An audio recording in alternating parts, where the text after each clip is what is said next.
Kita saat ini berada di Majelis Riyadhus Shalihin, tapi sebelumnya karena kita menghadapi bulan Sya'ban, perlu kami hadirkan sedikit tentang Sya'ban.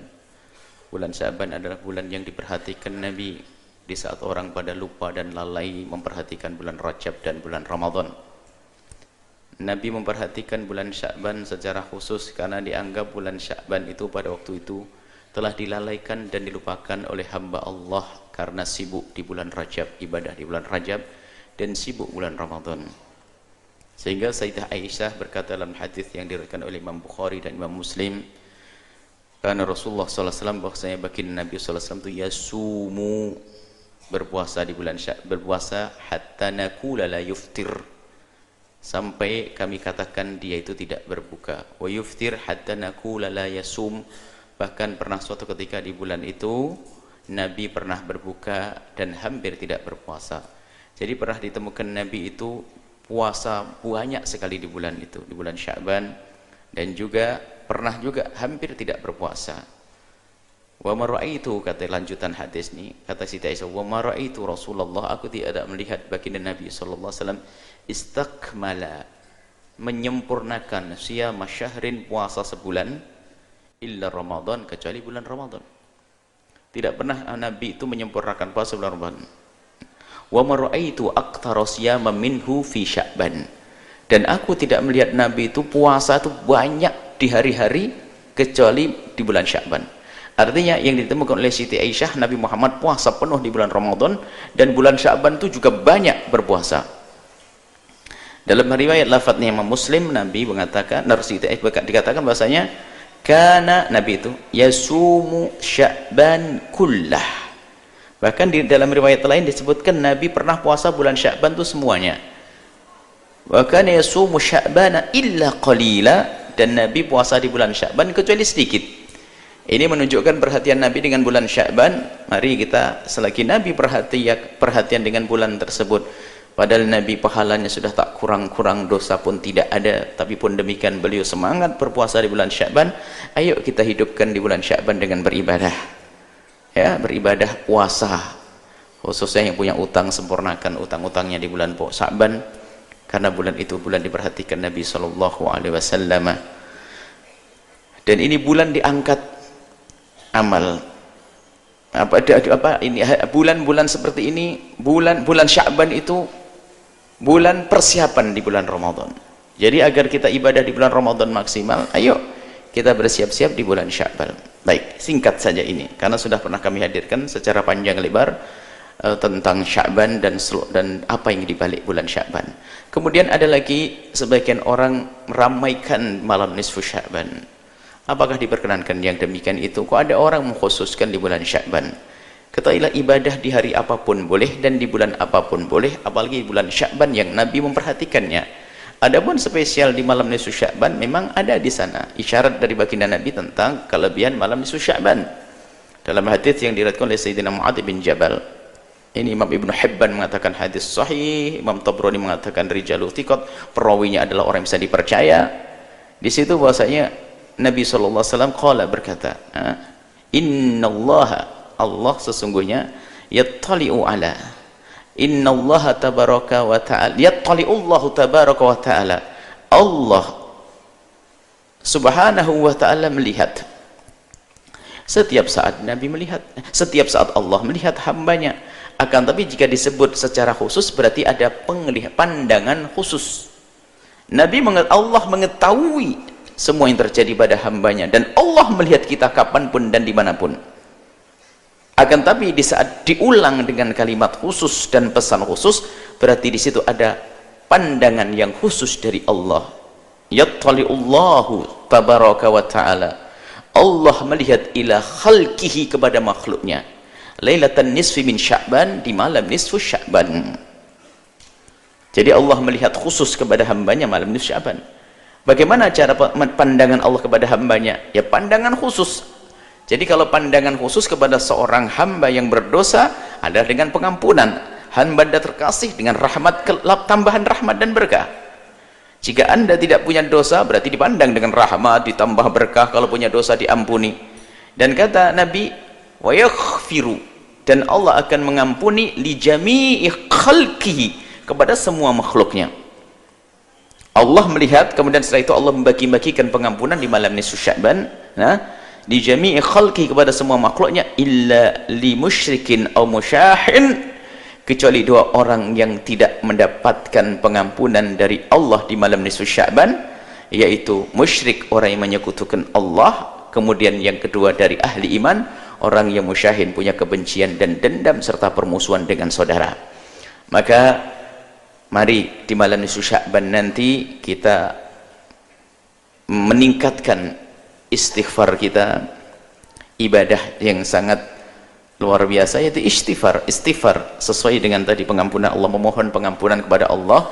Kita beristighfar sebanyak-banyaknya, berdamai dengan Allah subhanahu wa ta'ala, kemudian juga berdamai dengan saudara sanak kerabat. Persiapkan mulai hari ini hadiah dan segala macam apapun ya, mungkin boleh sorenya makan bersama, malamnya makan bersama, setelah berzikir, beristighfar. Dan pastikan di hari itu, dimulai hari ini, di hari itu kita sudah tidak punya dendam kepada siapapun, tidak punya permusuhan, tidak punya persengketaan dengan siapapun. Kalau sudah begitu, berarti Anda akan mendapatkan pengampunan dari Allah subhanahu wa ta'ala, dan alangkah indahnya pengampunan dari Allah. Adapun ibadah-ibadah yang lain, tidak ada pesan khusus dari Nabi ibadah-ibadah tertentu, tidak ada pesan sholat tertentu, tidak ada pesan apapun. Yang jelas semalam itu adalah Allah mengampuni hamba-hambanya. Maka yang sangat sesuai adalah memohon ampun kepada Allah. Dan kecuali orang yang mempunyai permusuhan, maka ayo kita jaga iman agar tidak termasuk orang yang menyekutukan Allah. Yang kedua adalah ayo berdamai dengan sesama manusia dengan menghilangkan dendam, dengki serta permusuhan. Adapun yang ingin melakukan sholat di malam hari itu, wong di malam sebelumnya pun juga boleh, maka yang ingin melakukan sholat malam itu juga boleh. Apakah sholat hajat, sholat tasbih, atau sholat yang lainnya diperkenankan ya. Jadi diperkenankan sholat apa saja. Sholat hajat, mengulang hajatnya banyak, hajat keluarga, hajat bisnis, hajat ini, hajat, boleh lakukan sholat sebanyak-banyaknya malam itu, dan lakukan zikir sebanyak-banyaknya malam itu, dan istighfar sebanyak-banyaknya malam itu. Adapun jika ada amalan sholat khusus yang selama ini dilakukan sebagian orang, mohon niatnya saja diluruskan. Niatnya adalah niat sholat hajat diulang-ulang, atau sholat-sholat sunnah yang selama ini Anda ketahui, rubah niatnya dengan niat yang demikian itu. Mungkin setelah bangun malam Anda tahajud, atau mungkin Anda ba'diyah isya'nya 2 rakaat plus 2 rakaat, kemudian Anda melakukan sholat awabin, sholat antara maghrib dengan isya yang dilakukan sebagian beberapa 2 sampai 6 rakaat. Anda bisa gabungkan itu semuanya sehingga sampai terhitung berapa rakaat sekuat Anda. Jadi yang jelas di malam itu tidak ada himbauan khusus sholat tertentu, tapi kalau Anda ingin melakukan sholat tentu tidak dilarang. Maka yang bukan dilarang, karena di hari yang lainnya pun boleh, maka di hari tersebut juga boleh. Inna lillahi fi ayyami dhahrikum nafahat. Allah itu mempunyai nafahat. Biarpun hadis ini diperselisihkan para ulama, Imam At-Tabrani meriwayatkan bahwa Allah itu mempunyai nafahat dalam setiap saat tertentu. Nafahat itu adalah karunia yang sifatnya maknawi, rohani, batini. Fata'aradu laha, maka hadanglah karunia Allah tersebut, nafahat rohaniat tersebut. Hadang. Cara menghadangi gimana? Bukan nongkrong kita, akan tapi menghadangnya dengan ibadah. Lakukan ibadah, baca Al-Quran dan sebagainya. La'alla yusibakum nafhatun, barangkali kamu akan dapatkan satu nafhah, satu titik rohaniat, satu tetes rohaniat,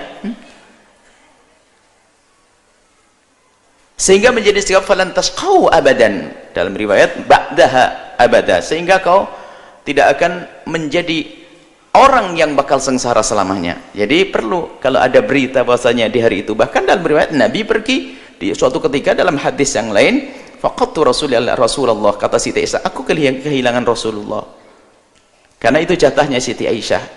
Kemudian faida huwa bil baki, tak taunya fakharajtu, kata keluar Siti Aisyah, faida huwa bil baki, Nabi di Baki, di antara masjid Nabi dengan makbarah, kuburan itu adalah namanya Baki. Di Baki itu kuburan, di situ Nabi di sekitar itu.